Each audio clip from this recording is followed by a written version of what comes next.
کیا آپ جانتے ہیں کہ 2025 میں پاکستان کے لاکھوں بچے اسکول سے باہر تھے؟ یہ کوئی خبر نہیں تھی بلکہ ایک خطرہ تھا۔ سرکاری اور عالمی اداروں کے مطابق پاکستان میں تقریباً 2 کروڑ 60 لاکھ بچے ایسے تھے جو تعلیم سے محروم تھے، جو دنیا میں سب سے زیادہ آؤٹ آف اسکول بچوں کی تعداد میں شمار ہوتے ہیں۔ ان میں سے بڑی تعداد دیہی علاقوں سے تھی، جہاں ہر تیسرا بچہ پرائمری تعلیم بھی مکمل نہیں کر پاتا۔ وہ بچے جن کے ہاتھ میں کتاب ہونی چاہیے تھی، آج یا تو مزدوری کر رہے تھے یا سڑکوں، ورکشاپوں اور چائے کے ڈھابوں پر وقت گزار رہے تھے، یا پھر سوشل میڈیا پر ایسے خواب دیکھ رہے تھے جو کبھی ان کے لیے بنے ہی نہیں تھے۔ یہ صرف تعلیم کا مسئلہ نہیں تھا، یہ مستقبل کے ختم ہونے کی کہانی تھی۔ پاکستان کی آبادی کا تقریباً 64% حصہ 30 سال سے کم عمر نوجوانوں پر مشتمل تھا، مگر اسی نوجوان آبادی میں بے روزگاری کی شرح 9% سے تجاوز کر چکی ہے، اور لاکھوں نوجوان ڈگریاں ہاتھ میں لیے در در کی ٹھوکریں کھا رہے ہیں۔ ایک طرف ہم یوتھ پر فخر کرنے کی بات کرتے ہیں اور دوسری طرف اس طاقت کو سمت دینے کا کوئی نظام ہی موجود نہیں۔ سوشل میڈیا پہ ہر کوئی کامیاب دکھائی دیتا ہے، مہنگی گاڑیاں، بہترین لائف سٹائل، مصنوعی مسکراہٹیں، مگر حقیقت میں اکثریت صرف زندہ رہنے کی جنگ لڑ رہی ہے۔ ہم نے نوجوانوں کو بتایا کہ سب کچھ ممکن ہے، مگر یہ نہیں بتایا کہ اس ممکن تک پہنچا کیسے جاتا ہے۔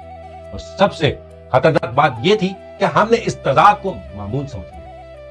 2025 ہمیں ایک آئینہ دکھا کر گیا، یہ پوچھنے آیا کہ کیا ہم صرف آبادی بڑھا رہے ہیں یا انسان بھی بنا رہے ہیں، کیونکہ اگر یہ نسل ٹوٹ گئی تو نقصان صرف آج کا نہیں ہوگا، آنے والی دہائیوں کا ہوگا۔ یہ وہ لمحہ تھا جہاں سوال جنم لیتا ہے، یہی وہ مقام ہے جہاں خاموشی بولنے لگتی ہے، یہی وہ لمحہ ہے جہاں آج کی کہانی شروع ہوتی ہے۔ کہانی کیا ہے؟ آئیے جانتے ہیں قلب فیصل کے۔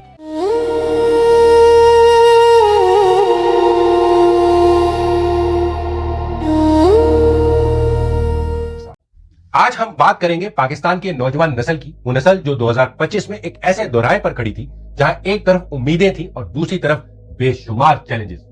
ہم ڈرامے تو بناتے ہیں مگر حقیقت بالکل مختلف ہوتی ہے۔ ٹی وی سکرینز پر ہم کہانیاں دکھاتے ہیں، غربت سے نکلنے والی لڑکیاں، تعلیم کے سہارے کامیاب ہونے والے کردار، ایک گیت، ایک منظر اور سب کچھ ٹھیک ہو جاتا ہے، مگر اصل زندگی میں ایسا نہیں ہوتا۔ 2025 میں 5 سے 16 سال کی عمر کی تقریباً 2 کروڑ 60 لاکھ بچے اسکول سے باہر تھے، ان میں 55% لڑکیاں تھیں۔